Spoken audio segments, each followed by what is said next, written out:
Yeah, I love West Point and Annapolis, great institutions, but so many of these ROTC guys, officers are officers, and the good ones, you learn a lot from bad leaders, without a doubt. You learn what you don't want to be, but the good ones, sometimes that seed gets planted and it grows and bears fruit 20 years later. And I guess having someone that's so intellectual and forward thinking that he's like, there's a way that we can fight wars and not lose our soul. I would have mortgaged my soul. I mean, honestly, if you would have told me this is going to be the future, but you can control the present and save lives and bring everyone home and be successful, what would you be willing to give? I would have given you everything. Everything. I don't care about being 40. I don't think I'm going to make it to 29. No one's thinking about, no one's buying a 30-year mortgage when they're deploying to Ramadi. You're not looking at the future. You're looking at now. And to have these people that were like, listen, there's a way to do this. There's a way to do it. When a new soldier came in, I wanted them to see the enemy, especially if we killed the enemy. That's something that if you're not accustomed to, moving a body off the battlefield, why is that important?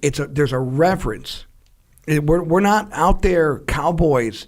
We're not disrespecting the enemy. We respect the enemy. There's a holy relationship between combatants on the battlefield.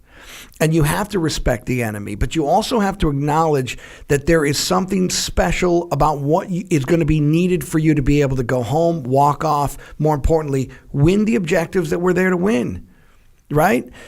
So I can't have a guy brand new in the country who sees a body and completely, comes unglued.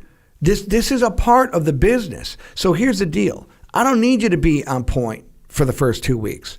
But I need you to follow up, and I need you to know what it's like to have a rifle crack next to your ear.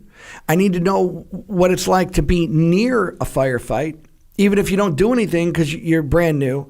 But when the aftermath and we go through that limit of advance and we cross that battlefield, I want you to pick them up. I want you to put them in the bag. I want you to own this because this is all of our actions. And this is something you're going to have to get accustomed to. And the reverence you show, because nothing would infuriate me as much as I would want to poke, I'd end your life if you disrespected one of our fallen. I mean, that's unforgivable. But I also was highly defensive over the way the enemy was treated as well. We're not savages. We're not Russians. We're not Chinese. We're not Mujahideen. We're American soldiers. We'll conduct ourselves that way. We're professionals, and you will show respect to the enemy. We're going to kill them, and if they're dumb enough to raise kids, my boy's going to kill your boy too. That's just who we are. But there's a way that you respect the enemy on the battlefield, and understanding that this idea they're meat. They're just leave them out there to rot. Leave them out there to be whatever. There's a time when that's unacceptable. Civilians have to know we're the good guys. We're always going to be the good guys in any circumstance.